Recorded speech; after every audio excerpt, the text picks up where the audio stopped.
I have 3 children, the oldest being 16M.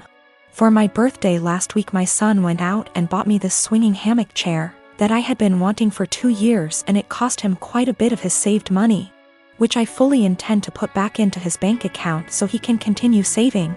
He was so excited to see me open this gift and couldn't wait to help me set it up. I told him he shouldn't have, that it was a lot of money, and his response was, "You never get anything nice. I wanted you to have it." And it was true. I usually don't get anything for my birthday or Christmases outside of Tupperware or soaps. So it might sound stupid, but I have cherished this swing ever since he got it for me. Especially where I finally have something nice that's mine. My sister-in-law comes over once a week to see all of us, and she immediately headed straight for my swing, which my son hooked up on our deck. I told her to please not sit on it, and she said, "Is there a weight limit?" So I told her yes, 250 pounds, and I even showed her the box to confirm. She was not upset about this. She just said, "That's a bummer. They need to make something capable of holding us big girls." I simply agreed with her and went about my business. At this point my husband shows up from work. When I went inside to grab us some drinks, her and my husband are talking on the porch, and not even 5 minutes later I hear a loud crash. I go out and sure enough she had sat in my swing, and the crochet netting around the hook snapped on one side, causing her to fall right on her ass. She is sitting there laughing, gets up and says, "I guess I need to learn to listen." So I lost it. As I said above, I literally never get anything nice. Never. This is the one thing that I had that was mine, and it didn't even take someone a freaking week before they ruined it for me. So I said, "I literally just told you not even 20 minutes ago that it would not hold you, and to please not sit in it." She makes some comment about, "Usually the weight limit is a lie. I thought it would hold." So I said, "The weight limit probably would have held if you were only 50 pounds heavier than it, not 150. She is 420-ish lbs because she is one of those girls who eat food on camera for money, and she absolutely loves her weight. But regardless, instead of apologizing or offering to compensate me for my destroyed item, she has resorted to saying I'm a shitbag for making her feel like her weight is a problem and my husband is on her side.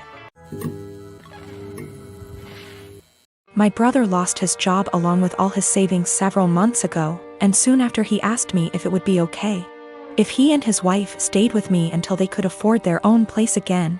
I hesitated at first, considering I only have a 1-bedroom apartment, but according to them they had no other options, so of course I invited them over and bought a blow-up mattress for the living room. For the first month things were manageable, although admittedly cramped. Then my brother told me that sleeping on the mattress was giving him back pains. So he asked if he could buy a small double bed for the living room. The living room is by far the biggest room I have, so I told him that would be fine as long as there was still room for my couch, TV, bookshelves. The living room is also connected to my kitchen in an open plan style. So I reminded my brother to leave walking space around the bed. It's now been 2 months and things have gotten a lot worse. When they first moved in, I would still use the living room every day to unwind on the couch after work. Now whenever I go in, there's a strange vibe like I'm intruding. My brother and his wife are often sitting in bed together when I go in. I always knock and stare at me pointedly until I leave. Sometimes when I sit down they will directly ask me for some alone time and say they would like the room to themselves. This came to a head yesterday when my sister-in-law messaged me with a timetable she'd made of when it would be a good time for me to use the living room.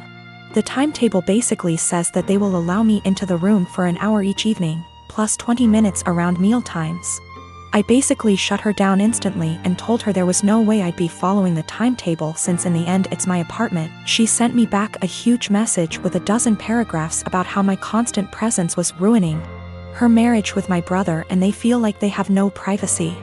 I tried to talk this over with my brother that night, but when I got home neither my brother //SIL were talking to me. So he's clearly just as pissed. Today an Amazon parcel arrived for my brother with a lock for the living room door, which I told him there's absolutely no way I will allow him to install. My brother says I'm creepy for wanting constant access to where they sleep and he's insisting on installing the lock anyway. I have a lot of family members. I come from a religious community that doesn't believe in the public school system and tends to have a ton of kids. I have an older sister, Julia, a stepbrother, Ron, a stepsister, Molly, a half-brother, Joe, and a half-sister, Lucy. Growing up, all of us were homeschooled. This involved a lot of neglect, lack of textbooks or seasonally appropriate clothes / shoes, unheated house, and sometimes physical abuse. I lived mostly with my mom, but spent weekends with my step-family. Both houses were dysfunctional. My stepmom used to have a severe problem with alcoholism, although she's been better in the last few years. Ron is my best friend and I would be lost without him. We've supported each other through years of hard times. And we discuss a lot how our lives could have been different if we'd been sent to school or generally had a more healthy home life. Obviously, we don't want the same thing for our younger siblings. And don't want to see them struggling in minimum wage jobs while trying to study for a GED the way we're doing. When I went to visit him recently, I found that my stepmom had gone out of the country for an entire week and left the youngest two at the house. Ron and Molly both work. Molly hasn't been doing any homeschooling for about 2 years and are out of the house for most of the day and night.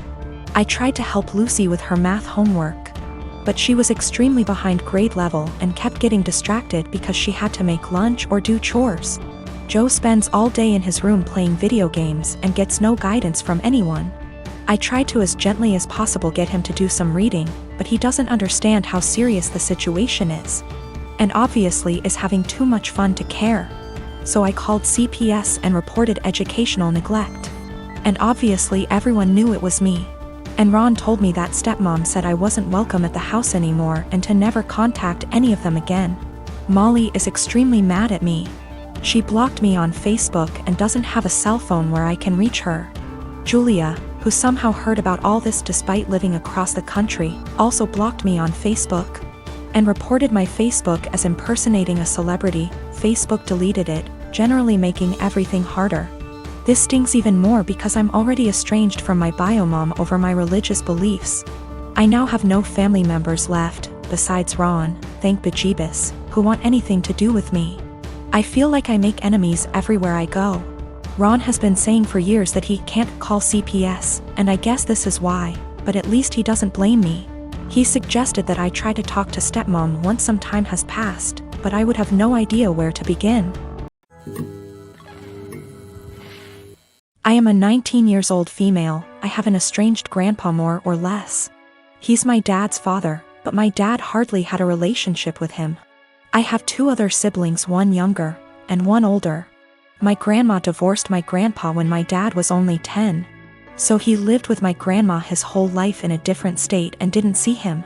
When he got older he saw him a little more and my grandpa started coming around a little bit more as well. He'd stay for a week at a time and then go home. He was an old, bitter man, to be honest. He never got remarried and lived his whole life in his coastal town with the same friends he'd had his whole life. He wasn't pleasant to be around and could hold grudges longer than anyone I've ever met. But regardless of this, he was filthy rich. He owned a successful business that he sold for $1 million. He retired after selling, but his house sits on an island as well as the biggest piece of land on the island. So it sold for well over $3 million. I was never close with my grandpa, but I took after his sister who is in right now and he adores her. He always told me that he was proud to see me follow in her footsteps. He died a few months ago. Since then, my family has been torn apart. He left everything to me. He essentially liquidated all of his assets and it ended up being close to $8 million. I was shocked. I didn't and still don't know what to do with the money, but I'm going to save it. My dad and stepmom as well as my siblings are hounding me to split the money with them. I just can't do it. My dad is an alcoholic who never said anything nice about his dad. Despite him being bitter, my grandpa actually bought my dad a $300,000 house. My dad would 100% drink away any money given to him. As far as my siblings, my brother has full financial support from my grandma as he is the favorite and he's very wasteful and ungrateful. He never talks to me and always is very mean to me when he does. My little sister is the only person I've actually considered. She's very young and that's really the only thing stopping me. Her mom is money-oriented and would take the money from her. So I'm waiting until she turns 18 and I offered to pay for her college. But now my family is telling me I'm unfair and the money doesn't belong to me and I'm not deserving of it. That I'm too young and I'll waste it on cars and clothes. I don't agree and now they're all threatening to cut me off and never speak to me. Or even sue me if I don't give them all a chunk of the money. I don't know what to do and I'm buckling under pressure here. I've already had 2 police officers out to my house because my dad is claiming I stole the money from him. Everything was through an attorney. I know I did nothing wrong legally. But morally?